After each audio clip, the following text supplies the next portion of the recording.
자, 지금 보시는 이 사진 정말 거대한 도넛처럼 생기지 않았나요? 중국 남부의 깊은 산속에 숨겨져 있는 아주 미스터리한 건물들입니다. 이 독특한 건축물 안에 과연 어떤 수백 년의 역사가 담겨 있을지 지금부터 한번 파헤쳐 보겠습니다. 1980년대 CIA가 이 건물들을 보고 핵미사일 경납고라고 생각했다. 이 한 문장이면 설명이 더 필요 없겠죠? 아니 도대체 어떻게 생겼길래 미국의 정찰 위성까지 동원한 최강의 정보기관이 이런 엄청난 착각을 했을까요? 그러니까요. 중국 남부 산골짜기에 숨겨진 이 거대한 요새. 대체 정체가 뭘까요? 오늘 저희가 풀어볼 질문이 바로 이겁니다. 이 엄청난 건물을 지을 수밖에 없었던 사람들, 그들의 이야기를 한번 따라가 보시죠. 자, 그럼 이 놀라운 건축물을 만든 주인공들을 먼저 만나봐야겠죠? 아주 흥미롭게도요, 이 사람들은 스스로를 손님이라고 불렀습니다. 네, 바로 학카, 우리말로는 객가인입니다. 이름이 참 독특하죠? 한자를 보면 손님 객자에 집 가자를 써요. 말 그대로 손님 가족이라는 뜻인데 이 이름에 이들의 모든 역사가 담겨 있다고 해도 과언이 아닙니다. 원래는 중국 문명의 심장 부인 황하 유역에 살던 한족이었는데 어쩔 수 없이 고향을 등지고 남쪽으로 계속 내려와야만 했던 사람들이죠. 여기서 중요한 게 있어요. 이분들이 무슨 유목맨처럼 떠돌아다니는 사람들이 아니었다는 겁니다. 그냥 땅 파고 농사 짓던 우리랑 똑같은 평범한 농민들이었어요. 그런데 말이죠. 역사의 거대한 파도가 이 사람들을 그냥 내버려 두질 않았던 겁니다. 그리고 이 기나긴 남쪽으로의 여정은요, 이게 한 번에 끝난 게 아니었습니다. 정말 수세기에 걸쳐서 거대한 파도처럼 계속해서 밀려왔습니다. 보통 역사학자들은 이 객가인들의 대이동을 크게 5번으로 나눠서 봅니다. 이 타임라인을 한번 보세요. 와, 이게 무려 1500년에 걸친 이야기예요. 4세기에 서진 왕조가 무너질 때부터 시작해서 19세기 태평천국의 난까지. 그러니까 중국 내륙에 정말 나라를 뒤집어질 만한 큰 전쟁이나 혼란이 터질 때마다 이 사람들은 살아남기 위해서 계속해서 더 남쪽으로 피난을 떠나야만 했던 거죠. 하지만 그렇게 고생해서 도착한 남쪽 땅이 레드카펫을 깔아주고 이들을 환영해줬을까요? 천만에요. 그곳엔 이미 먼저 자리 잡고 살던 사람들이 있었죠. 그러니까 낯선 이방인, 손님이었던 객가인들은 척박한 산골짜기에서 원래 살던 사람들과 땅 한 떼기, 물 한 모금을 두고 정말 치열하게 싸워야만 했습니다. 바로 이 대목에서 이 끊임없는 갈등과 위협 속에서 객가인들은 생존을 위해 정말 아무도 생각하지 못했던 기상천외한 해법을 하나 내놓게 됩니다. 생각해보세요. 사방이 다 적이에요. 산에서는 산적이 내려오고 밤에는 맹수들이 나타나죠? 심지어 이웃들과도 언제 싸움이 벌어질지 몰라요. 이런 상황 속에서 내 가족과 우리 공동체를 지키려면 어떻게 해야 할까? 이들의 대답은 바로 집 자체를 거대한 요새로 만드는 거였습니다. 그리고 그 결과물이 바로 토루입니다. 그럼 이 토루라는 게 대체 뭘까요? 3가지로 딱 요약할 수 있습니다.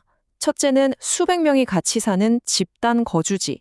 둘째는 그 어떤 공격도 막아내는 방어 요새. 그리고 마지막은 이주민의 문화와 현지 기술이 합쳐진 문화의 융합체라는 거죠. 그러니까 단순한 건물이 아니라 이들의 수백 년 이주 역사와 그 생존의 지혜가 응축된 결정체라고 할 수 있겠습니다. 아니 근데 이렇게 거대한 흙 건물을 어떻게 지었을까요? 비결은 바로 판축공법이라는 건데요. 쉽게 말해 흙이랑 석회를 섞어서 거푸집에 넣고 쿵쿵 다져서 층층이 쌓아 올리는 방식입니다. 근데 여기서 진짜 재밌는 게 있어요. 접착력을 높이려고 뭘 섞었는지 아세요? 바로 찹쌀밥이랑 흑설탕입니다. 네, 우리가 먹는 바로 그거요. 정말 신기하죠? 이렇게 해서 만들어진 벽이 두께가 무려 1.5m에 달하고 얼마나 단단한지 망치로 못도 안 들어갈 정도였다고 합니다. 자, 이 바깥쪽을 한번 보세요. 낮은 층에는 창문이라고는 찾아볼 수가 없죠. 유일한 출입구는 저기 보이는 철판까지 덧댄 두꺼운 나무문, 저거 하나뿐입니다. 그러니까 저 문만 딱 걸어 잠그면 외부에서는 그 누구도 쉽게 쳐들어올 수 없는 완벽한 철옹성이 되는 거죠. 하지만 말이죠. 그 철옹성 같은 문을 딱 통과해서 안으로 들어가는 순간 완전히 다른 세상이 펼쳐집니다. 삭막했던 바깥과는 정반대로 아주 활기차고 개방적인 공동생활 공간이 나오는 거죠.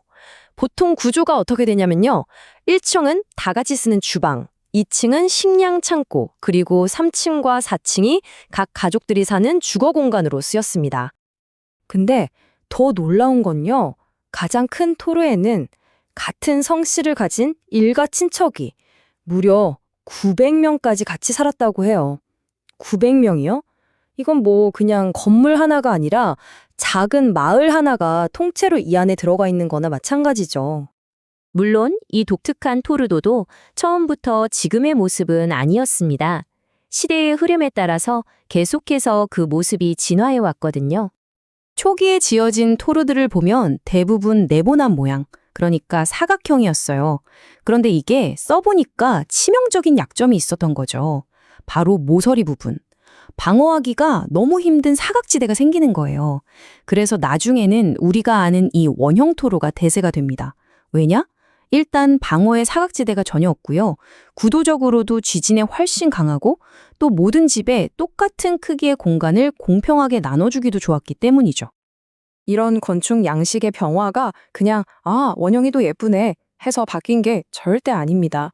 19세기 중반에 중국 남부 전체를 휩쓸었던 태평천국의 난 같은 정말 끔찍한 전쟁을 겪으면서 이래선 안 되겠다. 더 강력한 방어 수단이 필요하다는 걸 정말 뼈저리게 피로 깨달았기 때문에 나온 결과물인 거죠. 이 토르에 얽힌 한 사람의 이야기를 들려드릴게요. 참 가슴 아픈 이야기인데요. 장치건이라는 사람이 있었습니다. 이 사람의 평생 소원이 바로 멋진 원형 토르를 짓는 거였어요. 그 꿈 하나 보고 수십 년을 타지에서 돈을 벌어서 드디어 고향에 돌아왔는데 이미 가족들은 다른 토르에 정착해버린 뒤였죠. 그래도 포기하지 않고 다른 땅을 사서 꿈을 이루려고 했는데 1949년에 중국이 공산화되면서 모든 게 물거품이 됩니다. 단지 땅을 샀다는 이유만으로 지주로 낙인 찍히고 모든 걸 빼앗긴 채 노동수용소로 끌려가서 결국 그곳에서 생을 마감했다고 합니다. 한 개인의 꿈이 거대한 역사의 파도 앞에서 얼마나 허무하게 부서질 수 있는지를 보여주는 참 안타까운 이야기죠. 하지만 그렇게 수많은 역사의 풍파를 견뎌낸 토르는 마침내 그 가치를 전 세계적으로 인정받게 됩니다. 바로 2008년에 이곳 푸젠성에 있는 46개의 토르가 한꺼번에 유네스코 세계문화유산으로 등재된 겁니다. 그리고 여기서 우리가 꼭 기억해야 할 게 있습니다. 이 토르들은 그냥 박물관에 전시된 유물이 아니라는 거예요. 지금 이 순간에도 수많은 객가인의 후손들이 조상들이 그랬던 것처럼 이 안에서 실제로 살아가고 있습니다. 말 그대로 살아 숨쉬는 역사, 그 자체인 거죠. 결국 살아남기 위해서 스스로를 고립시켜야만 했던 사람들, 바로 객가인. 그들의 지혜와 눈물이 담긴 이 토로는 오늘을 사는 우리에게 참 많은 질문을 던지는 것 같습니다. 외부의 위협으로부터 우리 공동체는 지키기 위해 쌓아 올렸던 저 거대한 벽. 어쩌면 오늘날 우리에게 정말 필요한 벽은 어떤 모습일까요? 그리고 반대로 우리는 어떤 벽을 허물어야 할까요? 한 번쯤 생각해보게 되는 지점인 것 같습니다.